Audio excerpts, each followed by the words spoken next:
we encounter four main characters in our scriptures today. Two in the Genesis passages and two again in the parable that Luke shares or that Jesus shares in the Gospel of Luke, rather. In Genesis, we have Jacob and an unnamed person.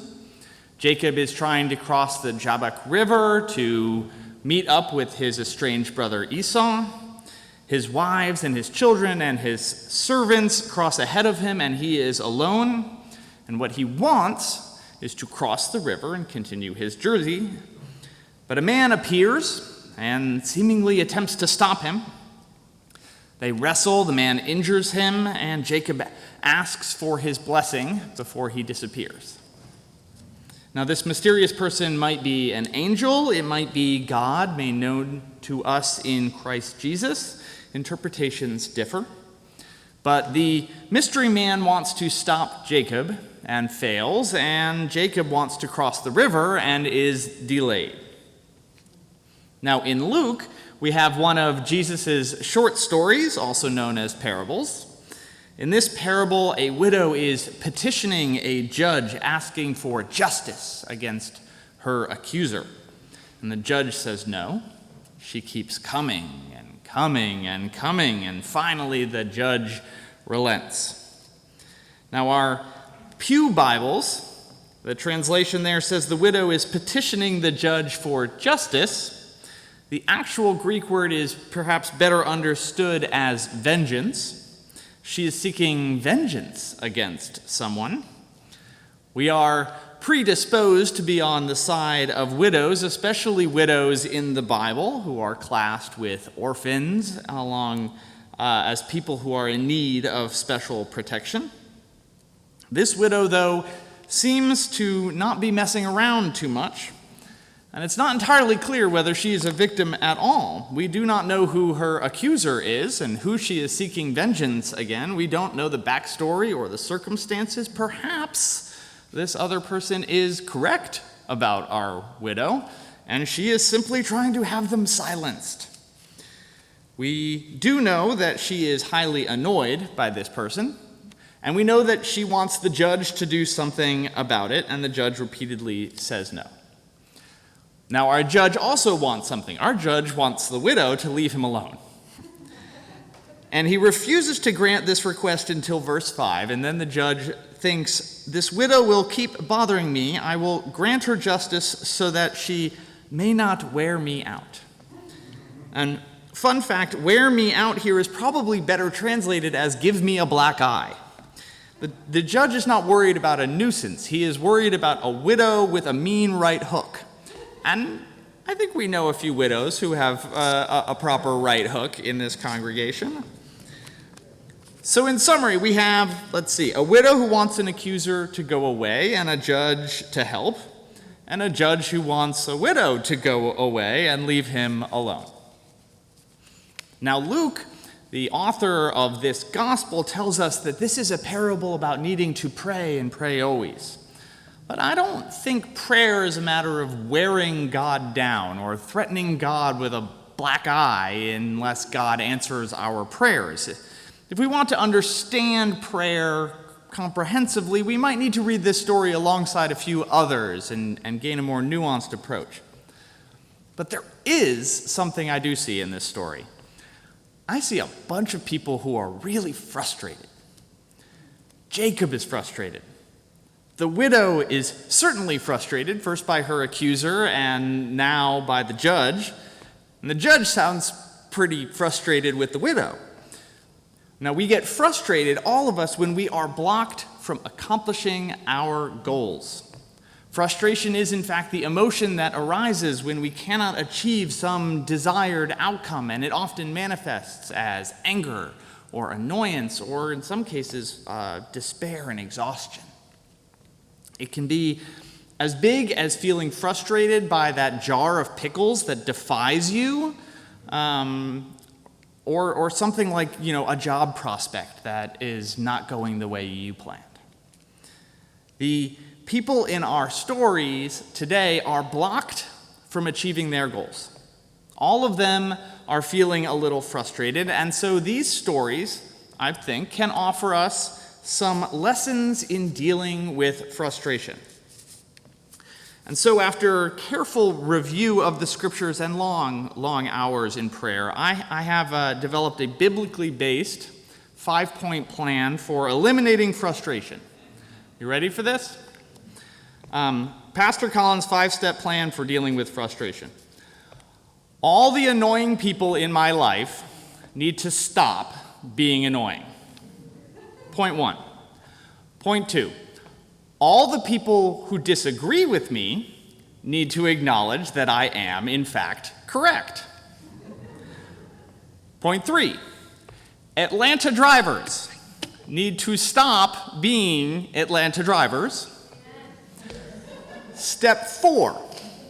The printer and copier machine in the church office needs to start doing what I tell it to do, when I tell it to do it, and stop jamming at the most impossibly inconvenient times. Chris knows what I'm talking about. And point 5, all of my home improvement projects henceforth should proceed without complication or additional expense. With these 5 simple steps, I can eliminate 90% of the frustration in my life, and I bet you can too. And yeah, okay, maybe your list looks a little bit different, right? Maybe you have a role for a partner, or a coworker, or a kid, or a pet. But I'm willing to bet if we all wrote down lists and then we met up in the parlor and we compared our lists, they'd be lists of things that people, places, or objects in our life need to do differently.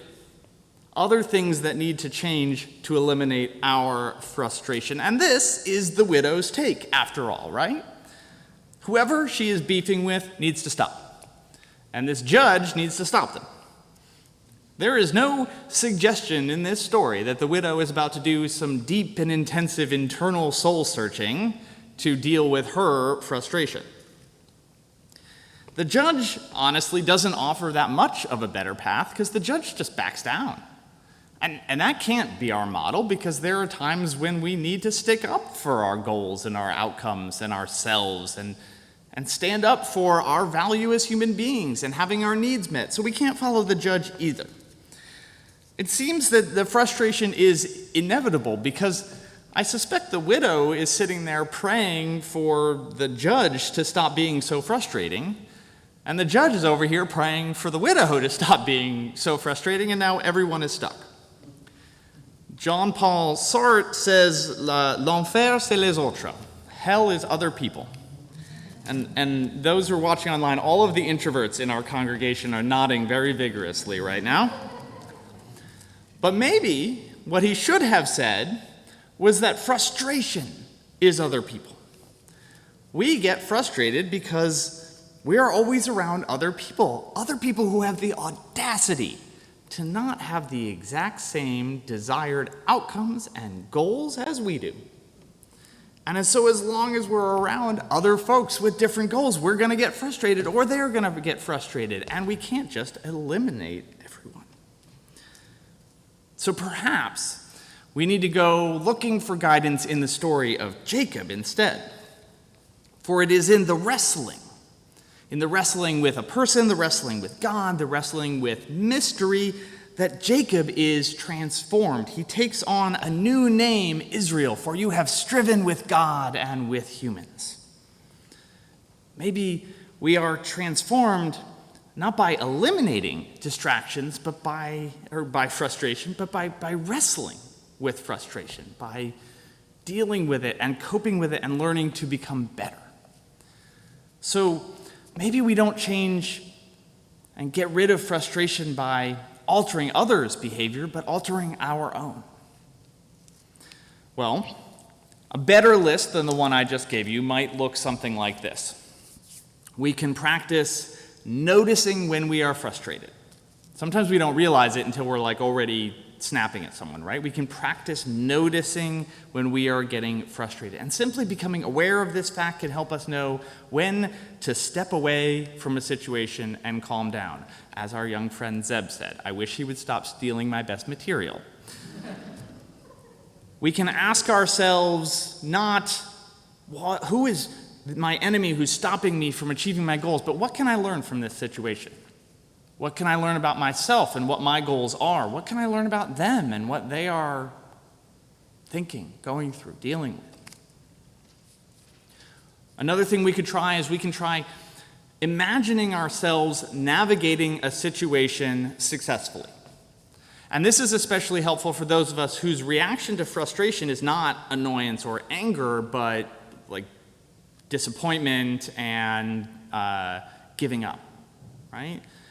We can picture our success, and in doing so, we can instill in ourselves a new well of patience and courage to try and achieve our outcomes instead of just quitting when life gives us those inevitable hiccups.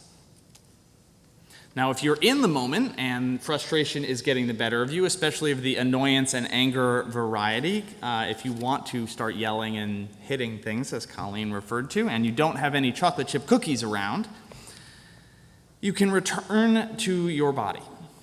One of the most powerful tools. Start paying attention to what you see, to what you feel, to sounds, to smell, to touch. And by doing so, we can snap our brain out of spiraling through, I'm not getting what I want, I'm so angry, this person's being so mean to me, and going down that well, we can snap ourselves out of it and find a new moment of peace. And one of the most important tools here are practicing deep breathing. Just like when we have the chiming of the hour at the beginning of service, we breathe together. It helps reset our nervous systems. It's one of our most important resources.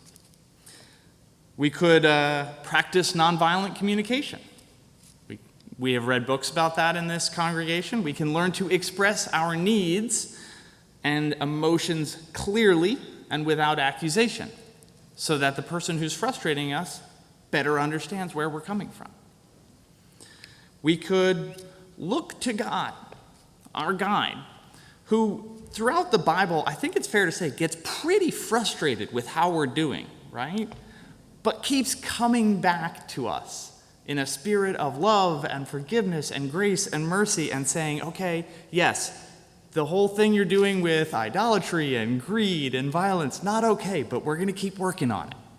We're going to keep getting better. And Jesus Christ, who offers himself up as a sacrifice instead of resorting to violence or coercion. And finally, we can pray. So maybe Luke wasn't all that wrong. Maybe this is actually a good parable about prayer.